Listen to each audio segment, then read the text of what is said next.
Eba! Olá, olá! Como é que estamos?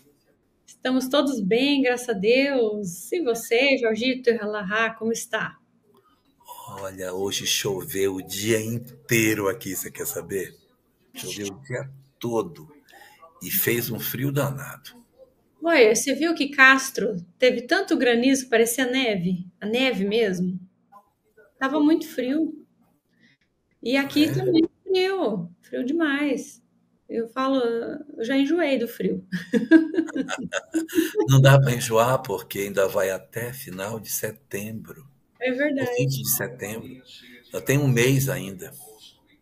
Mas a minha opinião não conta nada mesmo, então pronto. Essa opinião não vai contar nada. Você sabe por que que existe a primavera? O inverno? Por que que existem as estações? Como é que os gregos explicavam? Os gregos. Ó, essa parte eu não sei não. As explicações que a gente tem dos agrônomos é que Ah, precisa não. da Não. troca dos. Essa dos agrônomos é falsa, a verdadeira é a da mitologia grega. Conta pra Existe nós. uma deusa grega chamada Ceres, que é a deusa da agricultura. E ela tem uma filha chamada Perséfone. E Perséfone, como toda boa filha, se apaixonou por um homem que não devia. Se apaixonou por Hades, o deus dos infernos.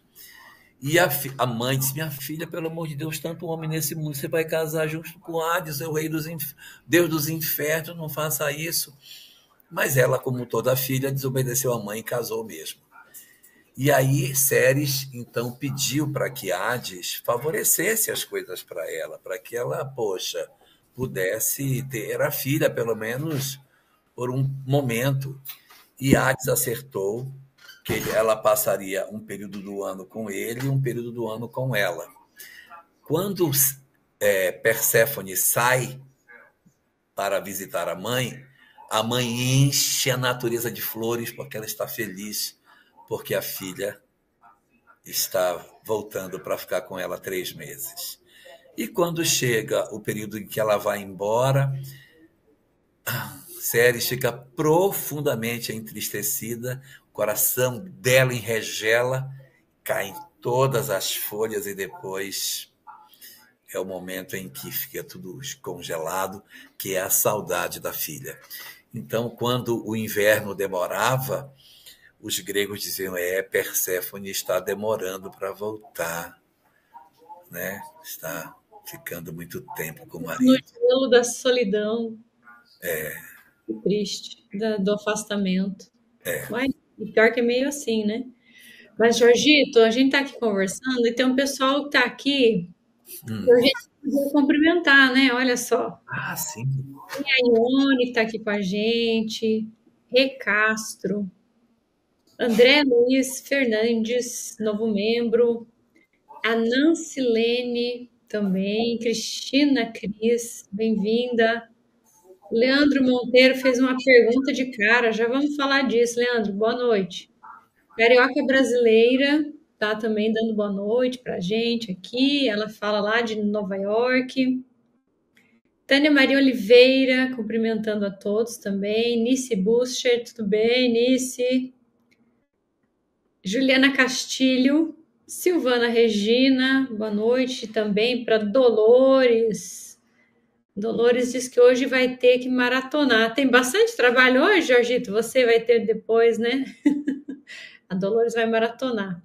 Kátia Catalani também está cumprimentando. Emanuele Rocha. A Valéria Campos. Ei, Jorgito caiu? Vamos ver, daqui a pouco ele volta. Eu vou cumprimentando aqui, então, na sequência. Dolores está cumprimentando novamente aqui. Temimari Simeonato. Kátia Catalani, tem o curso, depois assisto. Beijo no coração de todos, esse programa é maravilhoso. Obrigada, Kátia. Depois você volta, então. Brasília Bonfim, também, boa noite. Elton Costa, como vai, Elton? Não te vi nessa semana ainda. Bem-vindo. Karine Soukef também está por aqui, diz que está com 30 graus em Goiânia. Eita, você vê que diferença de temperatura, né? Impressionante. A Luzia Davi, Boa noite com Jesus. Isso. Grata pelo aprendizado de hoje sempre. Gratidão a você também. Like, like, like. Ela tá falando pro pessoal dar o like ali. Ela fala de Cariacica, Espírito Santo. Olá, Andréia de Belli. Vamos fazer nossa peregrinação.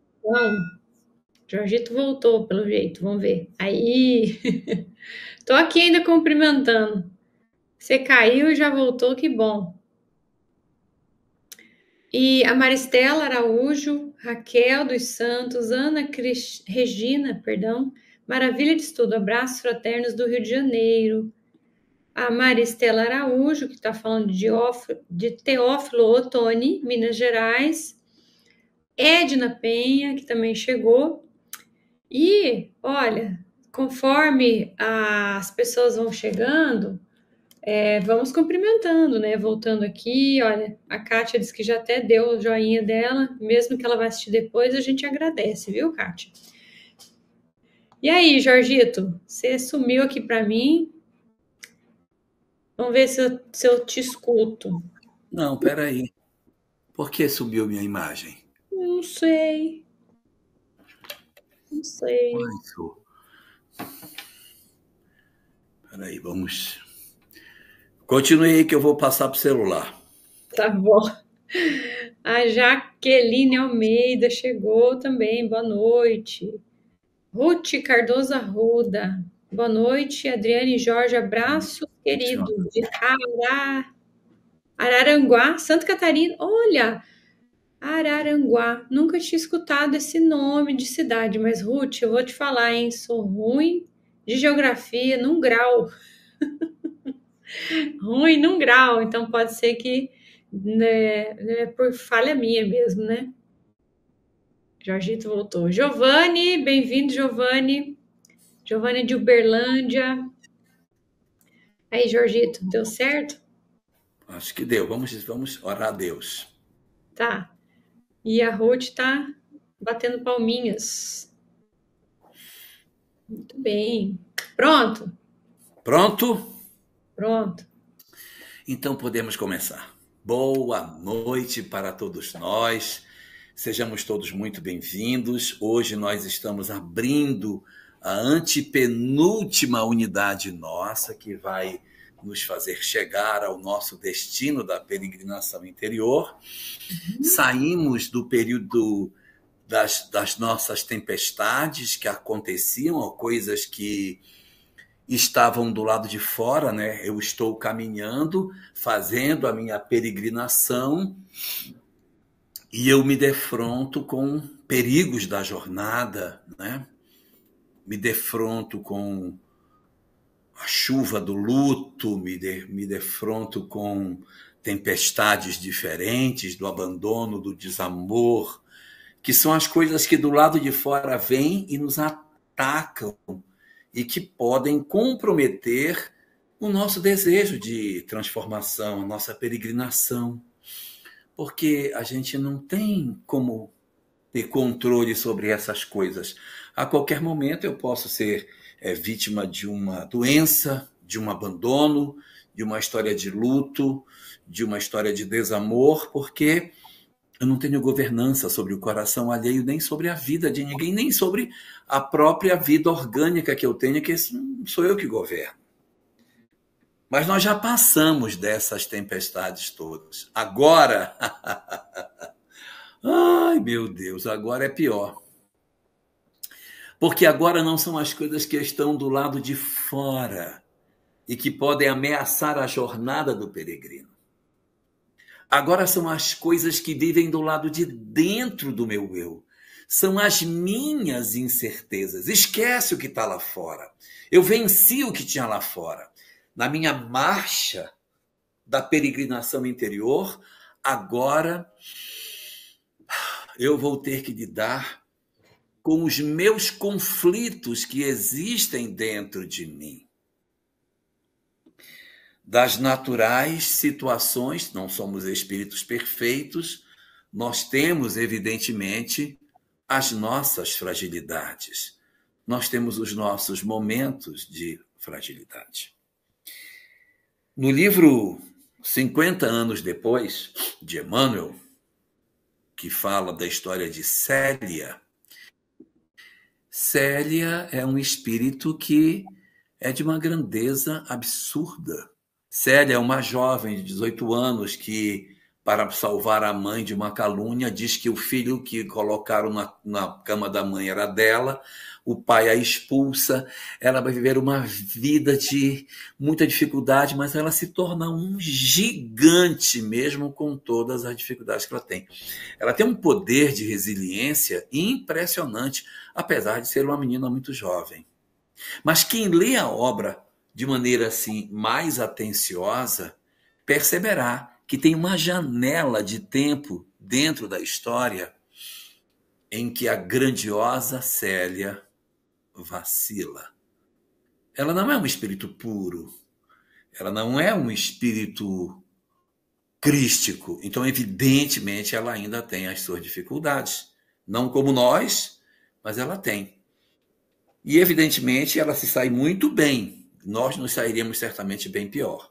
Mas quando ela abraça a criança e diz: a criança é minha, meu pai, fui eu que tive esse menino, o pai a expulsa de casa. E a empregada, a serva que armou tudo, fica com dó da menina, porque ela não queria atingir a menina, queria atingir a mãe. E ela diz para a garota na porta: mas minha filha, como que você vai embora com a roupa do corpo? Você nunca viveu fora daqui, você é uma jovem romana.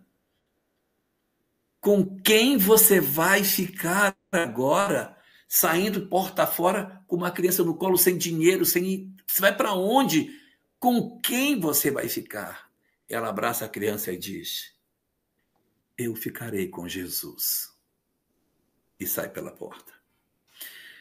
E ela vai enfrentar fome, frio, desamparo, assédio sexual, incertezas do caminho.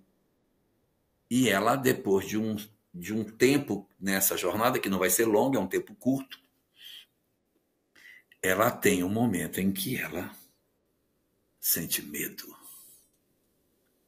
Ela tem uma hora em que ela para e reflete: eu não tenho dinheiro, eu não tenho comida, eu não tenho casa, eu não tenho para onde ir.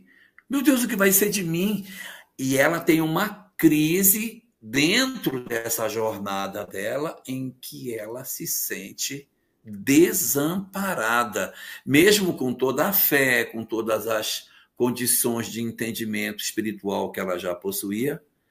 A gente percebe Célia tendo um momento em que o coração dela oscila, porque ela não sabe, na verdade, o que vai acontecer com ela. Esse momento é um momento curto, porque logo em seguida o avô vai aparecer, ela tem uma visão do avô dela desencarnado, e a partir dessa visão que ela tem com o avô, ela se robustece, ela se engrandece de coragem, ela segue marcha e não tem mais esse tipo de indecisão. Ela tem tristezas na história, mas ela não tem mais esses receios do amanhã. Essas incertezas da jornada, elas são naturais que a gente experimente, não é, Adriane? Sim. É natural que a gente passe. Sim, exatamente. Aliás, né, a gente, Jona enfatiza muito bem essa questão na obra Conflitos Existenciais. Ela dedica um capítulo inteiro sobre a questão, inclusive, do medo, né, do medo de seguir a vida, de encarar a vida. E ele tem essa emoção, né, porque o medo é uma emoção básica, mas que dela decorrem outras e que decorrem os sentimentos, né? O que é esse arrastamento. Então, a emoção do medo, ele é um fenômeno psicológico natural. É natural que se tenha medo. Aliás, é bom até que se tenha medo, não é? Porque se a gente não tem o medo, como que a gente vai preservar, por exemplo, a nossa vida? Nós vamos atravessar a rua sem nenhum tipo de cuidado, nós não vamos nos medicar, nós não vamos ter certos critérios para que a nossa vida seja preservada, né? Então, é algo importante que se tenha, considerando aí a necessidade da continuidade da vida, né? E Ó, você já experimentou chegar perto de uma sacada de um prédio alto? A gente vem, né? Aí você vai na sacada, aí você olha lá para baixo, dá aquele medinho. Mas experimente você chegar no mesmo lugar sem a sacada, só com a marquise assim. Você vai? Você não vai. Você, quando vê a marquise, quando uhum, você vê a mureta, você a mureta, você vai com medinho, mas vai, não querendo muito olhar para baixo, mas vai. Mas se não tiver a mureta, é a mesma sacada, você não sai. uhum. E importante você fala isso, né? Porque pode ser que alguém de repente que esteja ouvindo vai dizer assim, mas e as pessoas que se atiram de alturas altas, seja por esporte ou seja na tentativa de autoextermínio? Então ali nós temos as variações, né?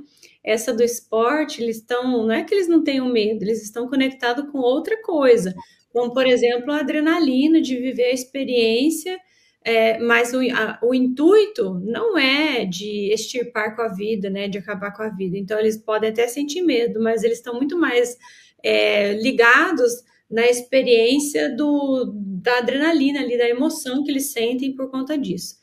E no que se refere a pessoas que se atiram por uma tentativa mesmo de autoextermínio, é aí onde entra a questão de que o medo, quando ele extrapola essa função de alerta para a preservação da vida, é quando ele começa a entrar num campo perturbador, né? Quando ele começa a falar um pouco dessa insegurança íntima do indivíduo ou dos transtornos emocionais, não é? Então, aquilo que a gente pode trazer, ela vai explicando com isso, né?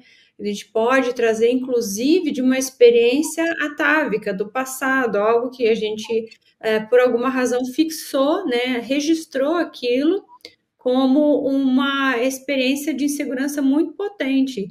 Aquilo que eu estou vivendo, ele se torna muito aterrorizante, se torna muito complicado, né? E E aí a gente às vezes até nem é, mas para a pessoa é, né? justo. Nós falamos, teve o espiritismo terapêutico, você vai lembrar, que nós falamos muito bem da questão da ansiedade, não é? Então, a ansiedade é um exemplo desse degringolar da emoção que vai sofrendo uma espécie de agravamento e que vai se tornando um transtorno. Então, a ansiedade, ela tem também, da mesma forma, um nível que é aceitável, né? Que está dentro de um campo natural. Por exemplo, eu vou apresentar um trabalho de uma conclusão de curso, é natural que eu fique ansiosa com aquilo, é natural que eu fique ansiosa com a festa de aniversário, é natural que eu fique ansioso com a minha viagem ou com o encerramento de um ciclo, ou quando eu vou ter uma conversa importante com alguém, né? Então, assim, esse tipo de ansiedade tá dentro do campo do aceitável. A grande problemática é quando essa ansiedade ela começa a trazer para a gente algumas manifestações, como do tipo assim, eu me antecipo na questão da experiência, ela tá mental, mas eu estou associando isso sempre como algo ruim, algo negativo, né? Então, eu estou na iminência de algo que vem ameaçar minha paz, estou na iminência de algo que venha me trazer uma experiência de morte, uma experiência de que tudo está extirpado. Então, é como se a gente entrasse nessa ideia de catastrófica da vida, sabe? Então, eu vou adoecendo por conta disso, porque nada na prática, de fato, pode estar acontecendo, mas na minha mente ela está. Então, eu crio uma realidade interna e que, nesse sentido, eu não dou conta de seguir sem essa perturbação toda, né? Além disso, a gente podia dizer, e já te passo a palavra, uma evasão da responsabilidade, né? Eu saio da responsabilidade, eu saio do contexto da vida, porque assim eu não preciso encarar as minhas dificuldades, né? Resolver os meus desafios. Eu estou sempre fugindo, né? Sempre vivendo uma experiência de se esconder, né? Uma experiência de estar afastado das experiências que me causam medo. Então, esse não enfrentamento começa a ser uma dinâmica nossa, né? A gente adota isso como uma dinâmica particular, entende? Eu queria discutir vários tópicos que você colocou aí, e o primeiro tópico que eu queria que a gente debatesse é especificamente essa questão do não medo, do sem medo. O quanto que isso, na verdade, representa um processo de adoecimento, porque nós temos pessoas que elas não têm medo. Quando você tem uma pessoa que se apresenta num processo de automutilação, quando você tem uma pessoa que apresenta um processo de não temer os riscos assim físicos que o corpo se expõe, isso é um claro sinal de adoecimento, porque o medo ele é um elemento fundamental para a nossa sobrevivência. Ele faz parte dos automatismos lá do cérebro límbico e que conseguiu fazer a gente chegar até aqui. Se nós não tivéssemos... Meu Deus, quem falou de Porto Velho? Quem falou? Emanuela Rocha, meu Deus, seja muito bem-vinda. Olha aí, Emanuele, meu Deus, 35 graus em Porto Velho na sombra. Que maravilha. Então assim, durante a construção do nosso psiquismo, o medo se apresenta como uma coisa, nossa, fundamental nesse processo. Se não tivesse tido medo, a gente não teria conseguido sobreviver na savana, porque foi ele que nos impulsionou. Então, quando alguém demonstra um afrontamento, olha, a Flávia pulou de tirolesa? Gente, diz que nunca mais, quase morreu. Sim, a gente vai com medo mesmo, né?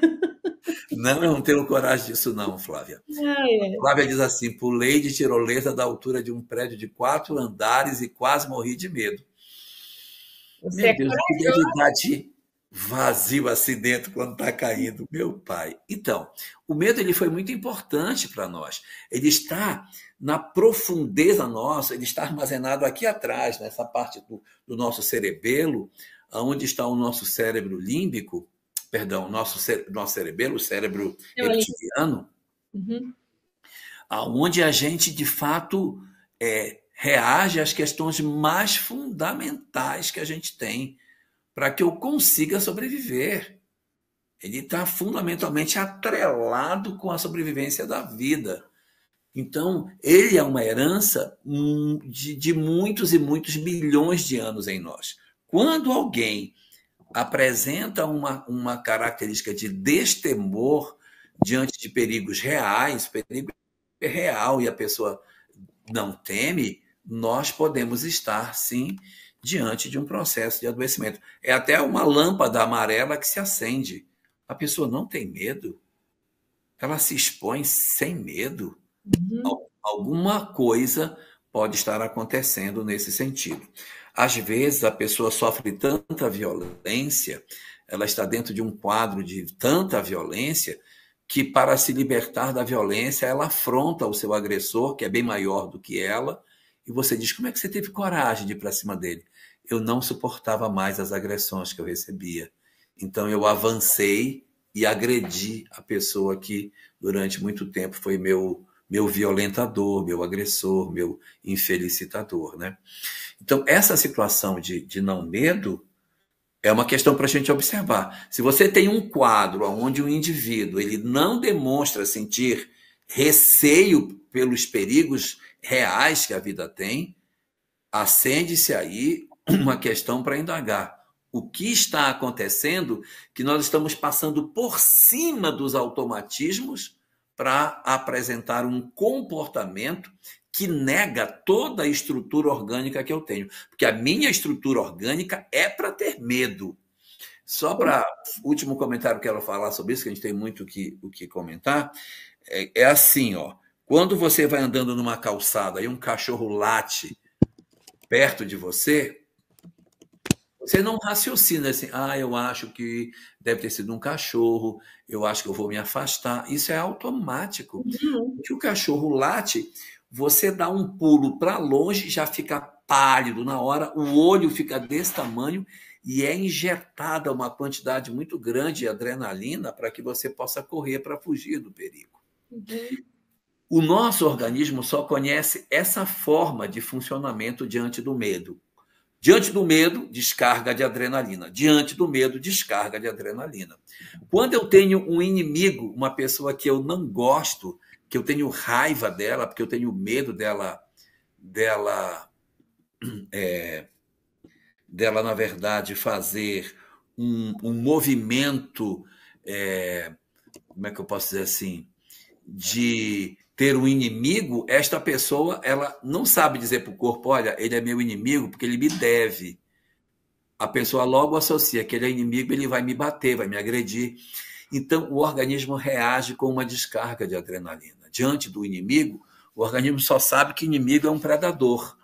Então, ele fica tendo descarga de adrenalina sucessiva. Esse troço não vai terminar bem. Vai ter uma hora que essas descargas sucessivas de adrenalina elas vão adoecer o corpo.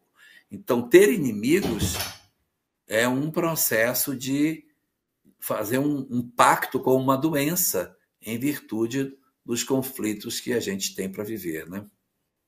Sabe o que eu, escutando você falar, aliás, achei muito legal a tua linha de raciocínio. Eu acho que nesses casos é uma espécie de.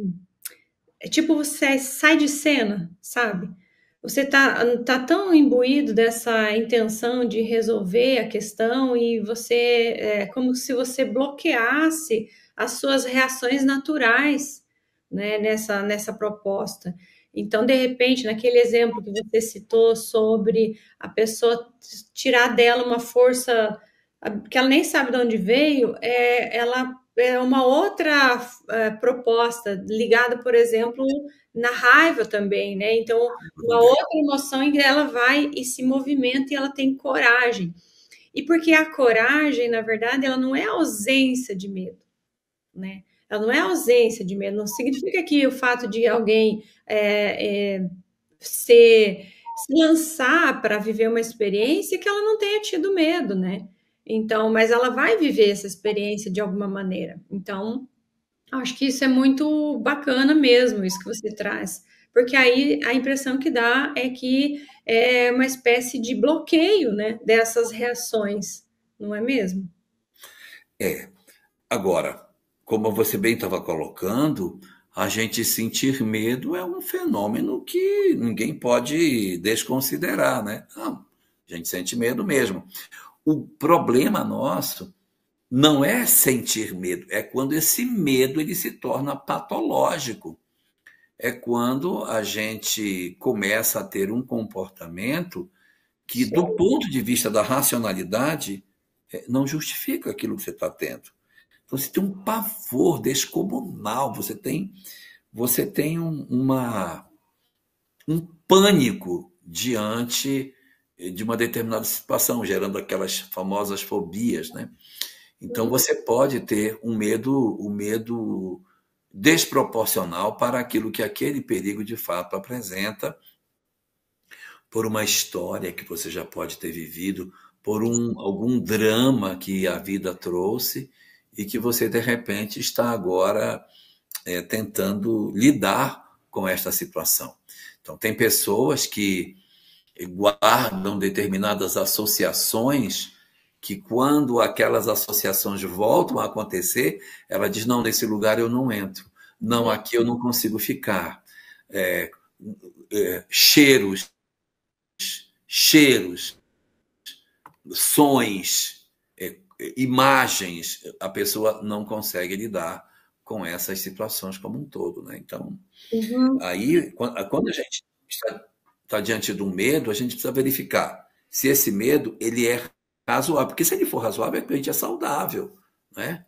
Mas se não existe razoabilidade para o medo, tem alguma coisa que a gente precisa ver. E a questão da fobia é bem isso, né? Ela tem uma conexão do medo desproporcional, e que ele não tem uma causa real ali aí. Esse é o ponto, né? Então, a Joana vai dizer que as fobias, isso está no o Homem Integral, elas procedem desse inconsciente profundo, causas que eu não consigo identificar. Então, na verdade, elas até têm, mas uma causa lá do passado, né? Então, a gente não consegue entender necessariamente, não foi resolvido, mas elas estão registradas nesse inconsciente.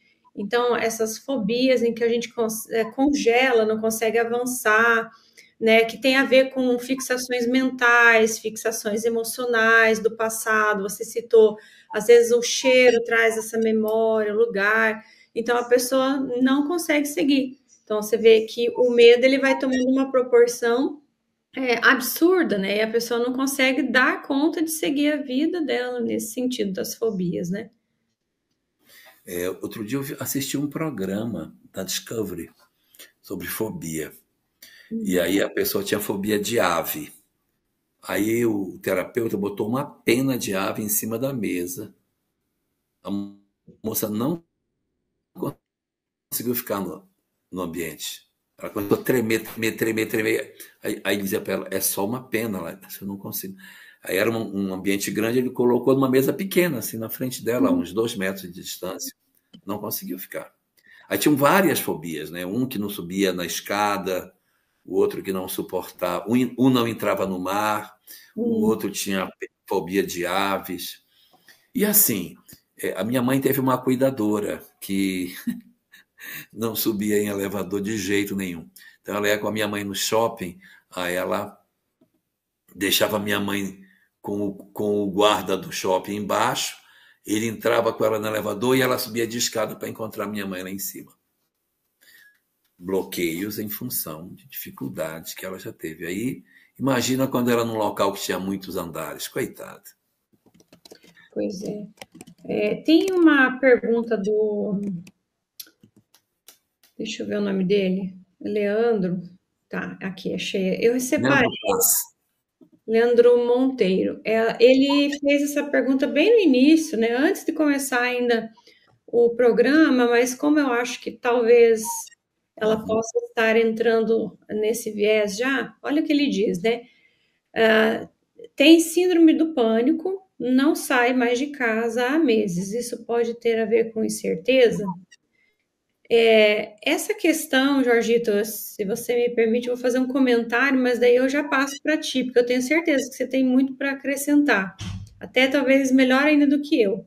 Mas o que eu quero dizer assim, a questão da síndrome do pânico, ela é uma questão bem complexa, porque ela é como se a gente tivesse chegado num estágio mais grave, mais agudo da questão. Então, assim, eu estou na emoção do medo, que me leva para o transtorno de ansiedade, que me leva para essa questão fóbica, as fobias de várias ordem, né? Que às vezes eu não tenho uma questão muito explicada, não tem algo assim muito identificada como, esse se trata disso e é nisso que eu vou viver a experiência, como você estava agorinha falando, e que isso me paralisa muito, mas às vezes eu posso adentrar na síndrome do pânico, que é quando eu realmente tenho uma grande dificuldade e isso vai se tornando assim bem complicado, né? E tem algumas propostas dela que ela vai dizendo que ele está erradicado nessa vida anterior, na vida do passado, vamos dizer assim. É o indivíduo que tem um receio de ser descoberto, né? A gente traz aquele medo de alguém me descobrir aqui, né? Alguma coisa que aconteceu no passado, né? E que, claro, não é nenhum tipo de julgamento da nossa parte, se trata de uma identificação, algo que está posto no trabalho de Joana mesmo, né? Então, é uma espécie de transtorno ansioso que vai levando a uma paralisação total e que tem a ver com esse passado que não foi resolvido, que não foi, a tua consciência não deu conta, né, de se libertar daquilo e por conta disso não consegue sair daquela experiência gravosa, daquela experiência difícil realmente, né? Então, Aí a pessoa tem, inclusive, experiências fisiológicas, né? A mão Uhum. começa a suar, né? Ele começa a Sensação da morte. a sensação de morte, isso mesmo. É como se assim, que isso vai destruí-lo, ele tem essa impressão de que vai destruí-lo, e um pavor absurdo de ser descoberto. Descoberto do quê? Né? De algo que tenha ficado ali, de alguma maneira, encoberto por um tempo, né? E aí estamos todos nós nessa condição, vamos assim dizer, né? E que por conta de não ter podido lidar com aquilo, nós estamos assim com muito receio da experiência ser agora então posta em evidência, né? Então, não sei se você está tratando, né, Leandro? Espero que sim, né? Porque isso aí precisa de tratamento bem específico, psicologia, psiquiatria para medicar. É possível sair disso, né? Mas precisa de tratamento. Então, não é só incerteza, né? A tua pergunta tá ligada Verdade. assim, ó, não é só uma incerteza, ele já está num outro patamar, sim. Espero que você fique bem. Jorgito, quer dizer algo? Quero comentar só um pouco sobre isso, no seguinte sentido, que ela está muito associada à sensação de impotência diante de uma coisa que é maior do que eu e que eu não dou conta. Então eu me desestruturo emocionalmente porque eu não consigo dar a resposta que eu gostaria de dar para aquilo que me ameaça. Então, por exemplo, eu tenho uma conhecida que ela tem problemas de ansiedade e ela teve um surto de síndrome do pânico dentro do voo, da hora do voo subir. Quando o avião começou a taxiar, ela disse, ele vai cair, ele vai cair. Tiveram que parar e tirá-la do voo, porque um surto de síndrome do pânico, ele não dura menos de 20 minutos. Não adianta você falar para a pessoa que ela não ouve você. É. Ela não ouve você. Então, são situações bem complexas, né? Por conta dessa. E ela dizer, vou morrer, vou morrer. E já vi muitas pessoas com a sensação nítida. A minha morte vai acontecer agora, agora, agora, agora. Eu, calma, você está bem. Não, eu tô mal, eu vou morrer. Muito complicado. E vi fenômenos que, não vou dizer que seja exatamente síndrome do pânico, mas eu diria que é pânico, mas não chega a ser a típica síndrome. Um amigo meu que ele saiu para trabalhar, os ladrões entraram na casa dele, quebraram tudo, levaram tudo, tudo, tudo, tudo. Ele trabalha com tecnologia, tinha vários computadores, tudo, mais tecnológico, levaram tudo. Ele ficou desesperado, desesperado. E aí ele não saiu mais de casa para esperar as pessoas que iriam voltar. E ele não conseguiu mais trabalhar, isso eu não consigo ir comprar pão, eu não consigo sair na porta da minha casa, porque eu tenho medo de fazer alguma coisa com a minha família, então eu ando dentro de casa com um porrete na mão, ele andava com um taco de beisebol na mão o tempo todo, e aí foi fazendo tratamento para poder se desembaraçar, para conseguir sair de casa, sabe? E vencer, aí instalou uma série de equipamentos em casa para mas ele, assim, eu ainda sinto muito desconforto, mas ele já conseguiu vencer, já conseguiu voltar a trabalhar e superou esse processo, né? Mas são situações de pânico que estão relacionadas ao medo e à impotência diante de uma agressão que eu não consigo proteger minha família. Uhum. Né? Então, esses são processos muito, muito difíceis, mas que a gente precisa ir na gênese, Leandro, saber por que aconteceu isso com você? Por que você está dentro de casa? O medo de sair do que? É o medo da rua? É o medo da vida? Existem muitas pessoas que experimentam frustrações muito profundas na vida social.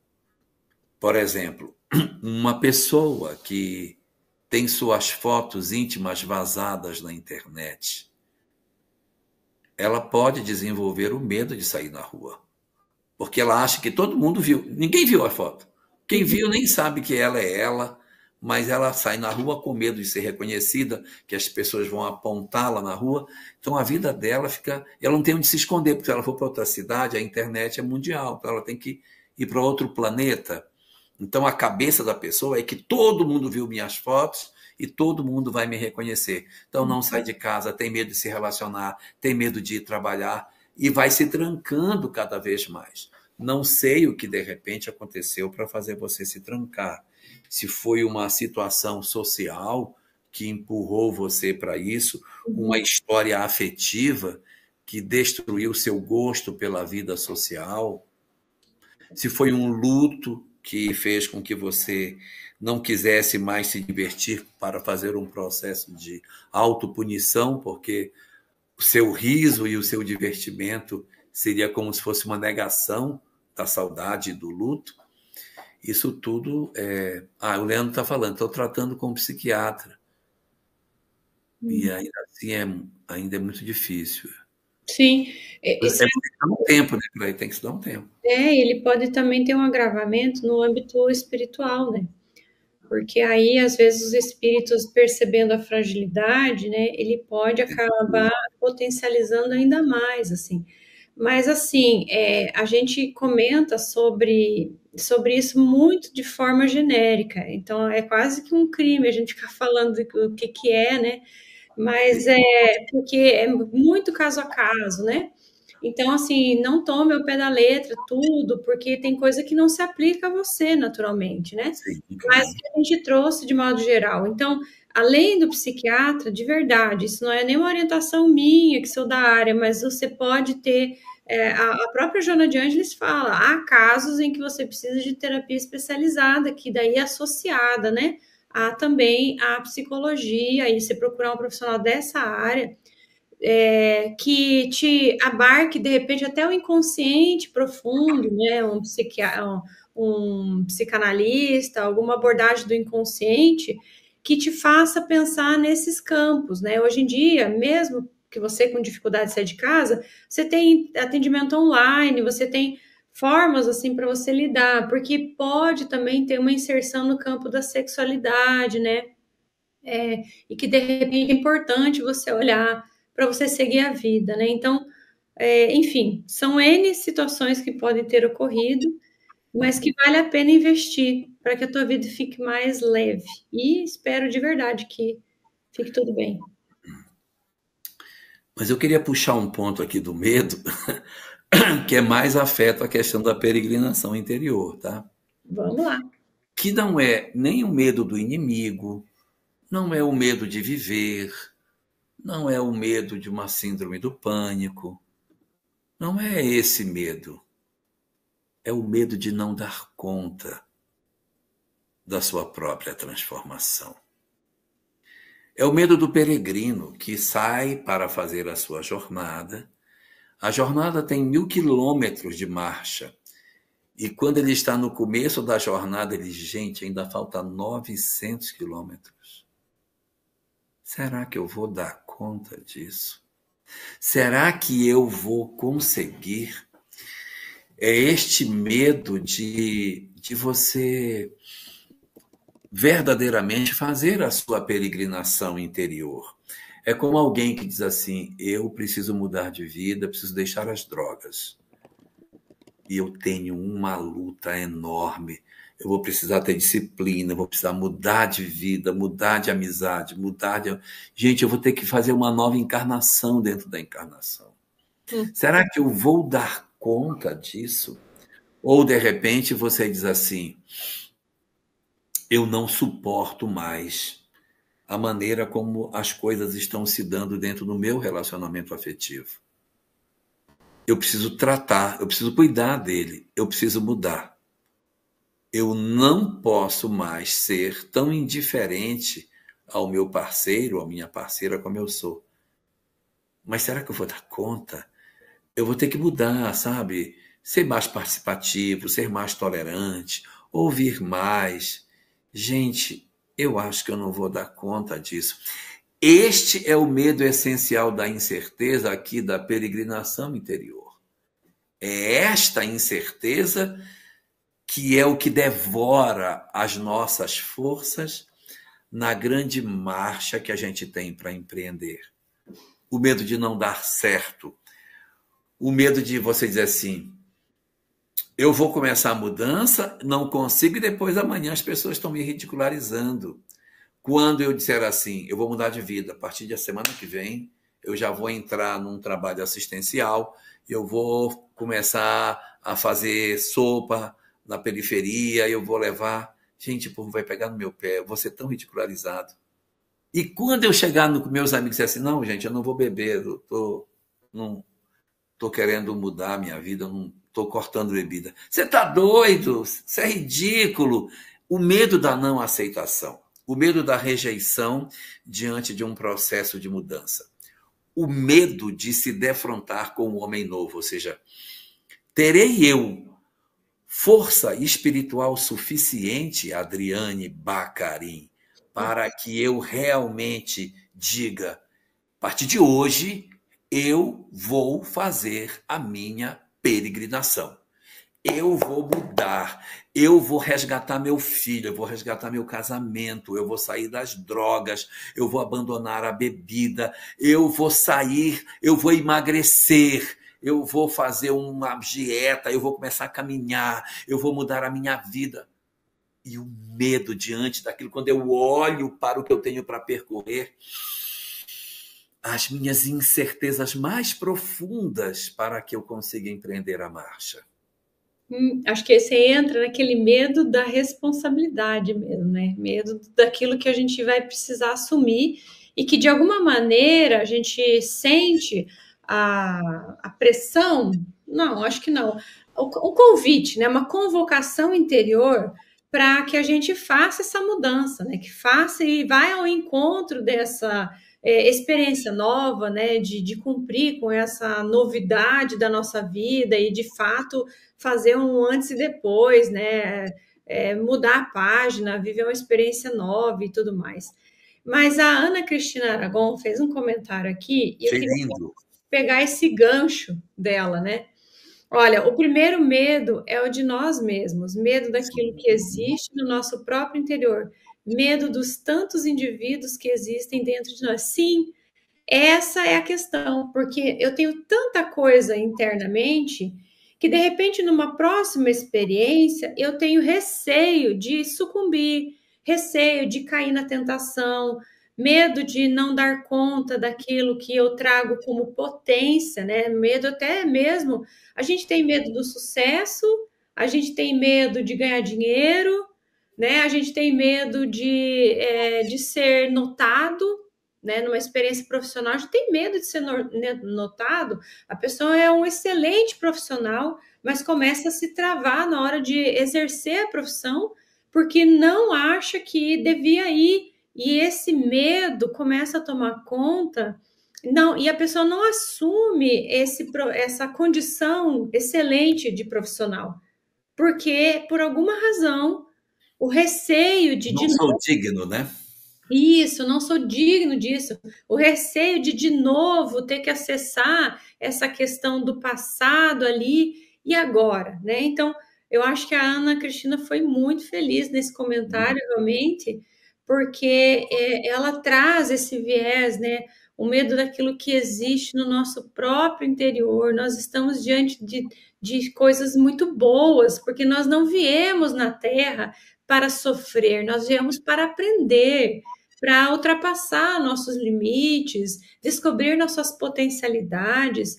E quando a gente entra nesse campo do medo, nós acabamos por não viver aquilo que de melhor tem para ser vivido, não é? A gente se E condena frustra a própria felicidade, né? e frustra o quê? A Fugiu. própria felicidade, ela frustra. Justo, justo. Eu tenho medo de viver a experiência de plenitude, então eu vivo uma experiência de escassez. Né? Eu fico escasso ali, porque por alguma razão, eu boicoto, eu sou meu próprio inimigo ali nesse sentido, né? Eu vou fazer um comentário aqui nesse sentido, Então, porque isso tem a ver com as nossas heranças atávicas. Nós temos séculos e milênios de uma interpretação de cristianismo como se cristianismo fosse escassez. Então, ser cristão é ser pobrezinho, é ter só duas roupinhas, é ser pequenininho, porque os que forem pequenos herdarão o reino dos céus, mas os que têm muito, esses estão fadados a já terem recebido. Então, a própria herança da vida monástica, em que a gente vivia dentro de um mosteiro que tinha só um catre, com uma caminha de pau, né? E aí você vive séculos dentro dessa perspectiva de que você tinha que ter só um pouquinho, só o suficiente para viver. Isso se armazena na profundeza da criatura. E quando ela tem a possibilidade de experimentar algo diferente, ela se nega pelo fato de estar vinculada a um sentimento de que é só assim que ela se aproxima de Deus. Olha, que, meu Deus, sério, perfeito isso, porque é exatamente onde eu estava imaginando, mas você foi muito melhor ainda na frase como você formulou.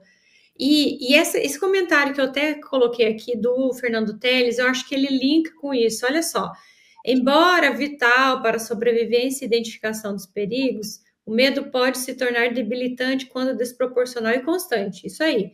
Impedindo o desenvolvimento pessoal e a qualidade de vida. Olha, a gente entra nesse ponto último que ele traz, ó, impedimento do desenvolvimento pessoal e a qualidade de vida, justamente porque não estão nas coisas e na forma de se movimentar, está em como a gente faz o processo, em como a gente identifica essa experiência, em como eu lido com a minha realidade interna e a realidade do próximo, essa conversação entre as partes, né? Quando eu dou conta de sair de um estado para outro. Então, eu não preciso fazer essa experiência do autossacrifício por acreditar nisso. Ela pode até surgir verdadeiramente, mas é outra coisa, nós estamos falando de coisas diferentes, distintas, né? Porque dá a impressão, no primeiro momento, que a gente está destoando de algumas situações, mas é um problema de interpretar. Concorda, Jorge? Porque até mesmo a própria riqueza, ela não é, de forma alguma, uma coisa nociva, porque através da riqueza eu posso beneficiar muito mais pessoas. O que a gente precisa, na verdade, é ter desapego à riqueza. Eu tenho, mas isso não me torna uma pessoa de achar que eu sou feito de um barro diferente dos outros. Eu posso ter dinheiro, posso ser famoso, mas posso ser uma pessoa que não se deixou cegar por essas questões. Então, eu continuo tendo a minha visão clara de tudo isso, tendo a percepção muito nítida de que o que eu tenho, a qualquer momento eu posso perder. É igual saúde, né? Hoje estamos saudáveis, amanhã pode acontecer uma coisa, eu posso estar sequelado, pode ficar numa cama. É isso mesmo. Dinheiro é a mesma coisa. Então, a gente não pode ficar fascinado pelas coisas materiais. Mas isso não nos deve levar ao raciocínio de que eu tenho que fugir da posse das coisas materiais, como se isso fosse a expressão do próprio demônio.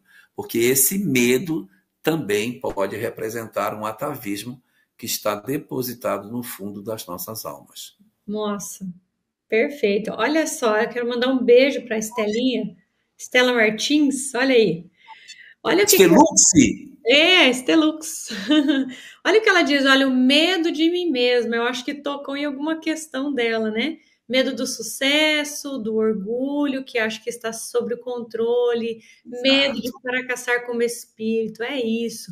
Esse medo de fracassar como espírito, ele trava a gente demais, a gente tem receio, porque de repente em algum momento eu tive lá uma experiência de evidência, mal baratei a experiência, e agora que eu estou de novo na experiência, né, eu conheço inclusive uma história, né, real, em que a pessoa ela é brilhante, ela é incrível, assim, tem uma superdotação extraordinária na profissão, mas não dá conta de exercer por conta disso.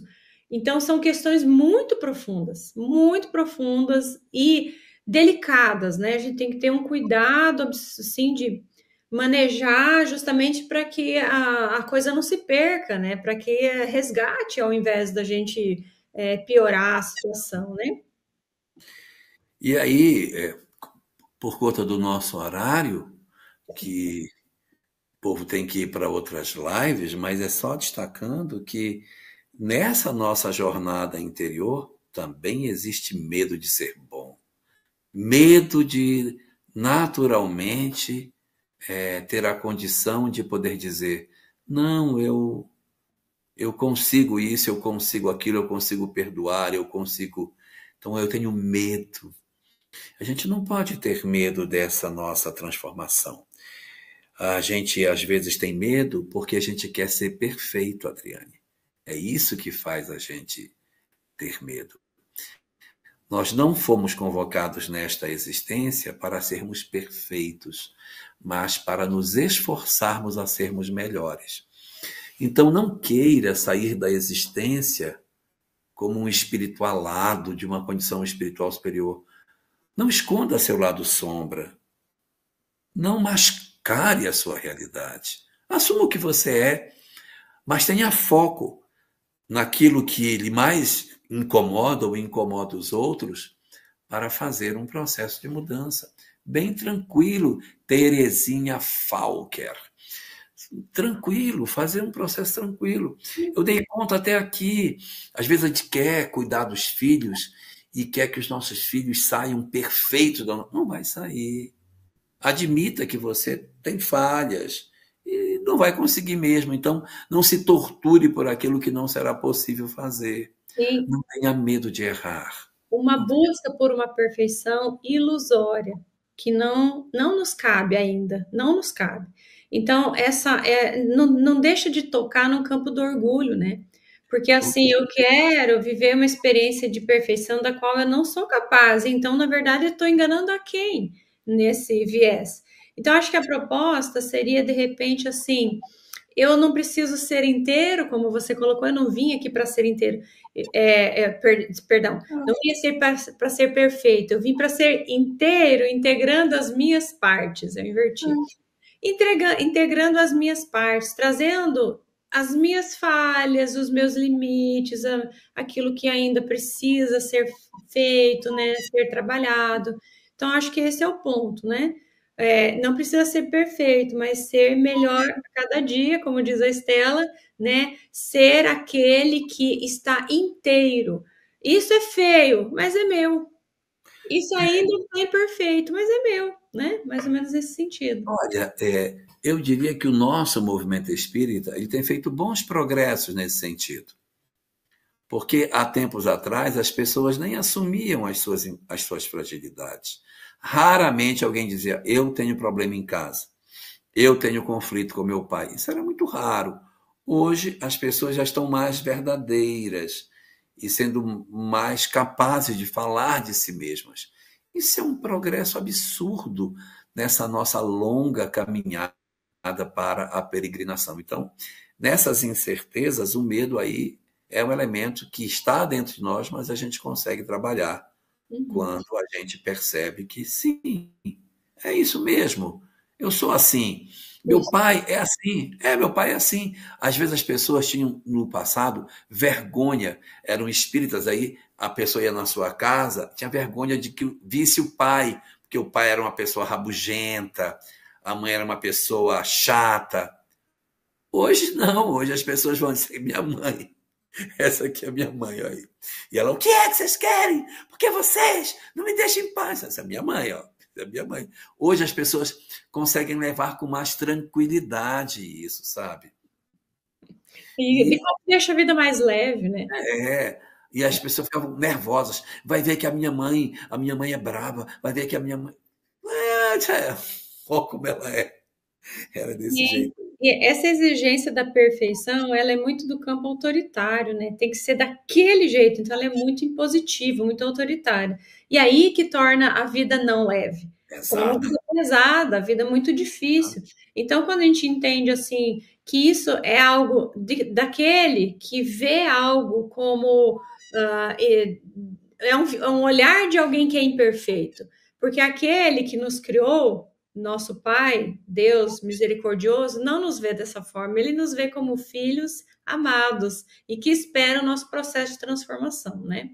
Então, acho que é isso, é o nosso ponto de vista, nos autocobrando sem necessidade, não precisa ser assim.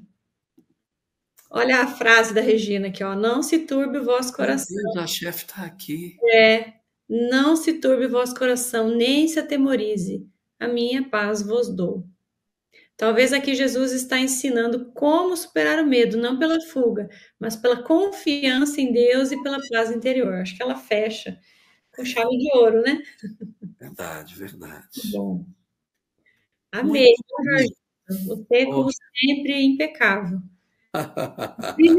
Um privilégio a tua presença aqui, viu? Gratidão. Coitado. Gratidão por existir. Tenho certeza que muitos aqui querem te falar isso. Eu, Nada. Na verdade, você sabe que muitas vezes na live eu fico olhando você falar e fico pensando assim, gente, como é que essa moça com tão pouca idade conseguiu absorver tanto conhecimento com é o tanta nitidez? contrário, contrário. É verdade. Eu fico olhando, gente, os professores dela devem ter maior orgulho, porque, nossa, é Capaz. incrível isso.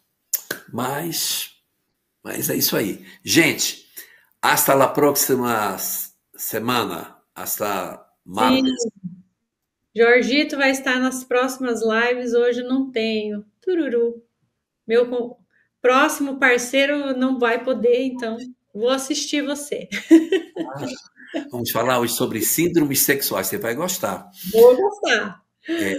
Como que a genética interfere na formação do corpo e os complexos sexuais, síndrome de Klinefelter, síndrome de Turner, síndrome de Morris, as síndromes cromossômicas que fazem a intersexualidade física nas pessoas, vai ser a discussão que a gente vai ter daqui a pouquinho. Uau! Então, bom trabalho para vocês. Valeu. Tchau, pessoal. Até semana que vem. Se tudo correr bem. Tchau, Essa tchau. Obrigada.